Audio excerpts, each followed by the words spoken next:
কৃষ্ণ হৰি ৰাম কৃষ্ণ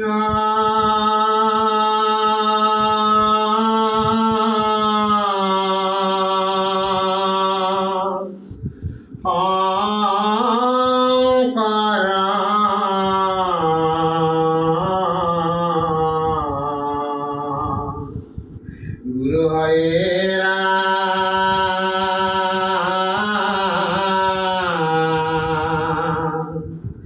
ৰাম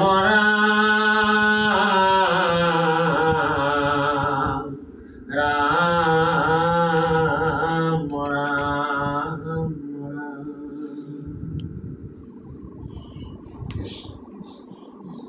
বন্ধুসকল ভাইসকল, আমি আজি ভাগৱতৰ তৃতীয় স্কন্ধৰ অলপমান কালৰ প্ৰভাৱ আৰু বিশতি তাকে অলপমান আপোনাসৱৰ মাজত আলোচনা কৰিম।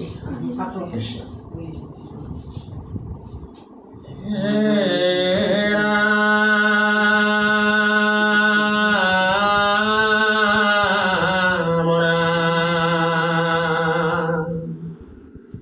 ঈশ্বৰ মহিমা কৰিলো বৰ্ণনা, তাক তুমি ৰংগ মনে কৰিলা শ্ৰৱণ।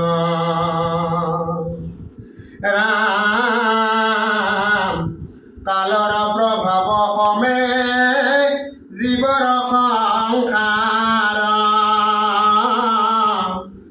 কহবে তাক হবে শুনা পুনৰবাৰ। হে মা, ইতিমধ্যে তোমাৰ আগত মই ঈশ্বৰৰ মহিমা কথা প্ৰকাশ কৰিলোঁ মা, আৰু তাক তুমি কি কৰিলা?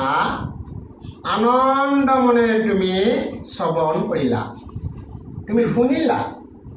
এতিয়া মই তোমাৰ আগত আৰু এটি কথা প্ৰকাশ কৰিম মা। এই কালৰ প্ৰভাৱত এই সংসাৰত জীৱবিলাকে কেনে ধৰণে চলিব লগা হয় মা, তাক মই তোমাৰ আগত পুনৰবাৰ প্ৰকাশ কৰিম। তুমি শুনাচোন মা। এই বুলি কপিল পুত্ৰই মাতৃ দেৱহতীৰ আগত প্ৰকাশ কৰিছে। কৃষ্ণ হে ৰাম ৰাম কালেইটো লোক সমস্তকে চলায়, তবু তাৰ বিক্ৰম কতে হনু বুজয়া। ৰাম বায়ুৱে মেঘক যেন ভ্ৰম এখন নত, তবু নুবুজয় মেঘে বায়ুৰ মহত্তা। এই কালৰ দ্বাৰা যে সমস্ত লোকে যে চলা ফুৰা কৰি আছে, আমি বুজিবলৈ কোনোৱে সক্ষম নহওঁ। হে প্ৰভুসকল, আইসকল, আমি বুজিবলৈ সকলোৱে সক্ষম, কিন্তু শাস্ত্ৰই দিয়া নীতি সদাচাৰবিলাক আমি মানিবলৈ ইচ্ছা নকৰোঁ। বোলো নুধু গা ধোৱালি, নেখাওঁ ভাত খোৱালি, এতিয়া নিগিলোঁ কি কৰ কৰ, তেনেকুৱা স্বভাৱতে আমিবিলাক থাকি গ'লোঁ। যে নোধোৱাকৈ আছিলে গা, পিতৃ মাতৃয়ে পুত্ৰক জোৰ কৰি শৰণ ভাগ দিয়ালে, লগে লগে বোৱাৰীকো শৰণ ভাগ দিয়ালে।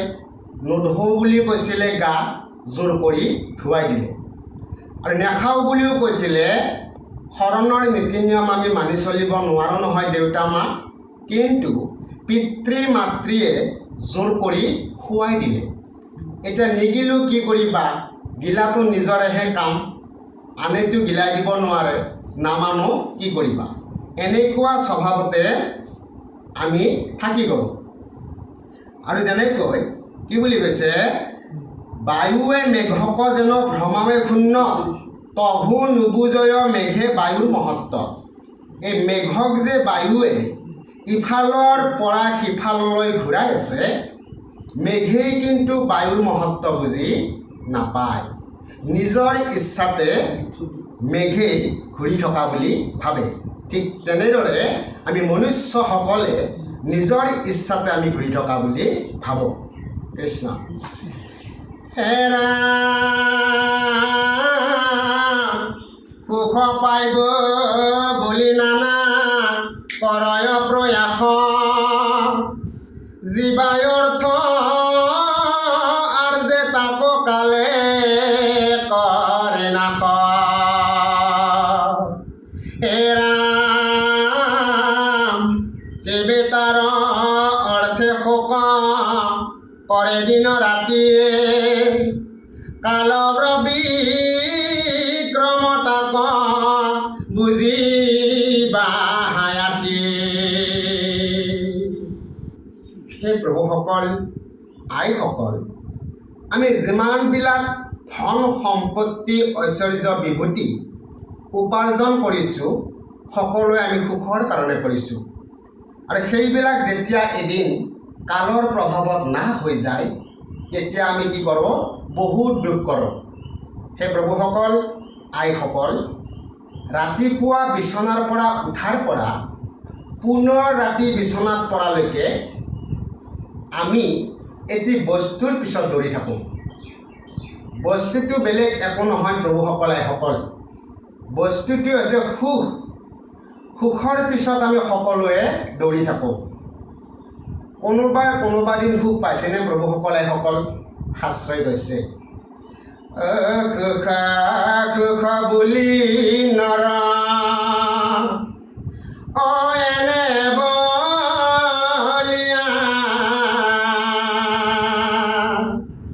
নেদেখিলে সুখ মুখ মাথ দুখ পায়া, নেদেখিলে সুখ মুখ মাথ দুখ পায়া।